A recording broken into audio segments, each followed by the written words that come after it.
Hi, it's Nick for the Run Testers, and this is our review of the Adidas Terrex Speed Pro SG trail running shoe.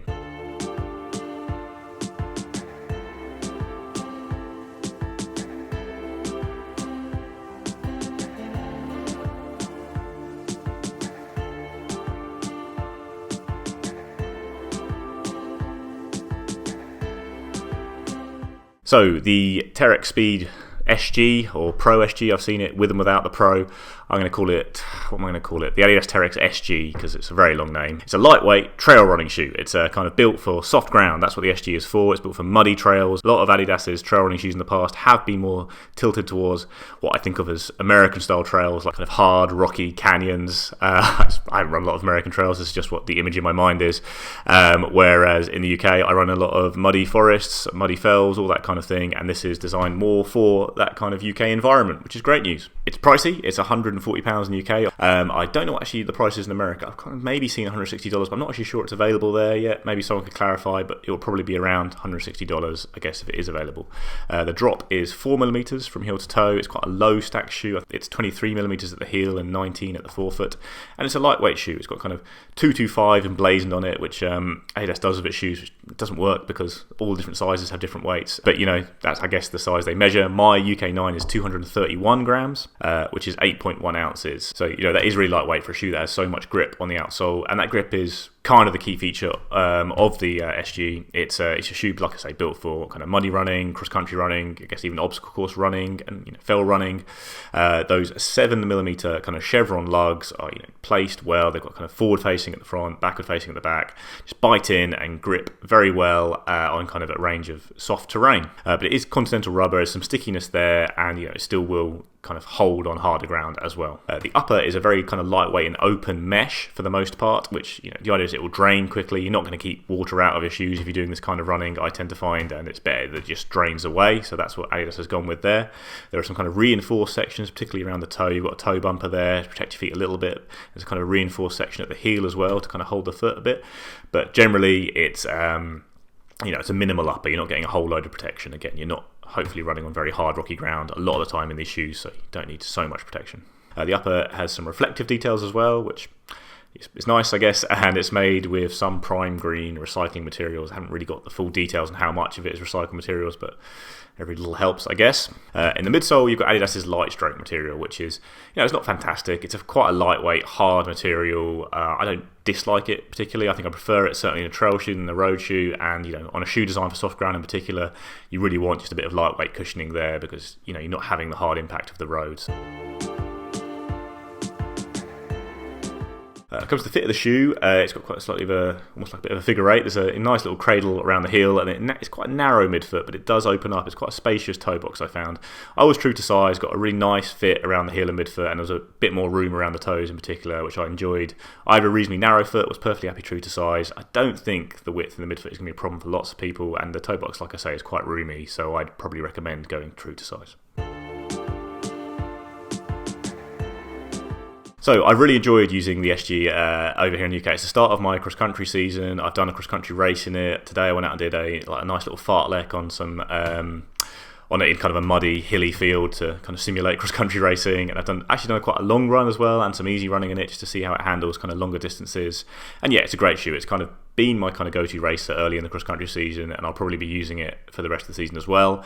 It is light, it's got a nice pickup, it doesn't seem to collect huge amounts of mud, even on muddy courses. You know, a little bit will stick there, but it won't kind of massively weigh the shoe down. It does get your feet really wet with that open mesh, obviously, but the water drains nice and quickly, and, you know, I didn't feel like I was squelching around in it. Today, my feet were soaked for like, you know, within about 10 minutes of a run that was about an hour and 10 minutes, and it wasn't any problem having the water in midsole. It wasn't, you don't get that kind of slappy, squelchy, annoying feeling from them, so it does drain really well. The grip's been really good, so you've certainly got enough security, I think, to bomb down kind of steep, grassy hills in the shoe.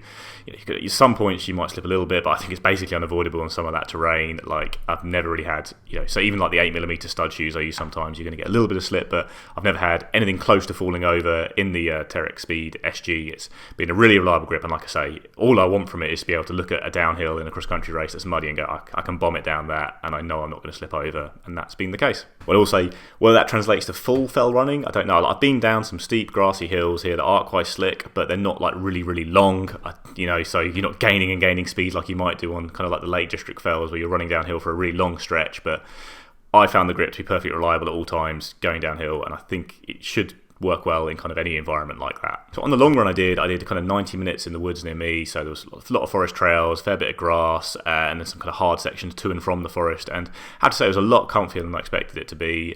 Like I say, Light Strike is not the most energetic, cushy foam out there, but it works well, on the trails, because you don't need that much kind of cushy foam on the trails. Like, especially if you're on a soft ground shoe, if you're on kind of forest trails in the UK at this time of the year, they're pretty soft, and I felt it was really comfortable. My legs weren't battered at the end of the way. It was a long run at the end of a long week when I've been a bit ill training. I was kind of starting to inch up training again, and I felt fine at the end, like I would in any other shoe. So I do think it's a shoe that can handle long races on that kind of soft ground trails, and it's not horrible on short sections of kind of tarmac either. And that's another important point in races as well, that if you do hit in the middle of a cross-country race, there'll be a small section on tarmac which gets slicked up with other people's, with mud from all the people running laps on it. I had that in the race I was in, and it gripped fine on that short section. It's a shoe that does actually do quite well on a range of terrains. It's a lot more comfortable and grips better on the soft stuff. But you're not gonna come unstuck on short sections of hard bits. So all in all, I like it a lot. You're not getting, like I say, you're not getting a whole load from the midsole, but there's not really any of these kind of soft ground racing shoes I use cross-country where the midsole is the key feature. It really is the grip, and the grip's very good, and it's probably a little bit comfier than I expected,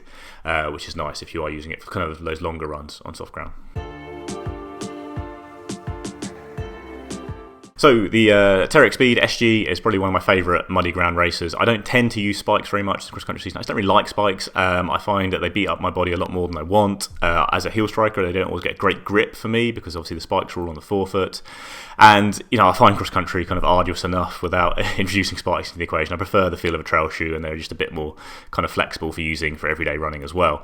So, there are some really good shoes in this area that I've really liked. Like my go-to for a long period was the Innovate X Talon G210, another very similar, design to this, but it's got 8mm studs on the outsole, so kind of studs v chevrons. I think if you are hitting the very, very deep mud, I think those Innovate studs maybe have a little bit more grip, but like I said, I haven't had any problems on that front with the Adidas yet at all. And I think actually the chevron design does make it a slightly better pick when you are on kind of hard ground sections in between all the soft ground. Another shoe I really like, I think Hoka's discontinued now, is the Hoka Eva Jaws shoe. Now, it's a 6mm lugs, but they're very aggressive. They're very good design. They grip really well. I found them a really good cross-country shoe, especially when it's maybe not deep into the season when the mud is really flowing and you're actually okay with a slightly shorter lug. They're very lightweight, fit really nicely around the foot, and they're really nimble. They give it almost like a spike-like feel. I think Hoka's discontinued. They are still available online, so you might want to grab a pair before they completely disappear. But the Hoka Eva Jaws are really good shoes. Price is a bit of a problem with the Adidas shoes. £140 is a lot of money, and I basically tend to find with muddy ground shoes that you wreck them pretty quickly. I do anyway. Like, it tends to be kind of maybe 1 or 2 seasons. If you're a kind of person who washes and dries your shoes after every muddy run, then I absolutely tip my cap to you. That will extend the life of the shoe a lot, and the upper's pretty hardy. There's no reason that these should break down too quickly, but I tend to do a muddy run, put my shoes in a corner, and then come back and find them a bit wet a few days later, and that's not great for them. So if you're spending £140, maybe you'll look after them a bit better, but it's still a high price, even if you are looking after them really well. Like the Innovate X Talons are cheaper, they're really good shoes. The Eva Jaws is cheaper, and there's a really good budget option out there, which is the High Estate Soil Shaker 2. Now this is a shoe that's it's on Sports Shoes. It's kind of listed at like £120, but basically it's never that price. It's always 40 quid or less, and it's got 8mm lugs on the bottom. It's a really good kind of cheaper muddy ground running shoe. The second version of it is a lot lighter than the first. It's a shoe you probably could race in. If you're a bit more really all out, really focused on all out pace, I do prefer something like the Adidas or the Innovate or the Hoka. But if you just kind of want a cheaper muddy ground shoe, you're not looking for those kind of margins of kind of 70 grams in the weight of a shoe, or you maybe don't do that much muddy running, you just want kind of a shoe to have in your closet for when you do need it, then the Soil Shaker 2 is a really good option. I will say that comes in £100 cheaper than the Adidas. Obviously the other thing on price here is that spikes are a lot cheaper than these shoes, or kind of most kind of muddy ground trail shoes, except the Soil Shaker 2s. Spikes you can generally find for kind of £30-40. I tend to just, when I do buy spikes, I'll just go to a retailer and sort by price low to high and just get the cheapest pair. Don't think it makes a huge amount of difference. You just got to make sure you get the nice long spikes in when you're going into muddy ground. I think trail shoes are more versatile. You can use them a lot more. They'll last a lot longer as well. And you can use them for training as well, and they don't beat up your legs so much. But yeah, the cheapest option is probably still spikes, and they are very lightweight and quick. There's no denying that. So yeah, I love it. It's a really cool racing shoe. I love the look of it. I like the feel of it. I've really enjoyed running in it, and I'll probably use it for the rest of the season. But it is pricey, and there are kind of equally good options for less. So that is a bit of a counter against it. But I do think that the kind of chevron-y lugs that you get on the Adidas does make it slightly more versatile than some of those fully studded shoes that really are only at their best when you're on that muddy ground and struggle a bit on the harder sections.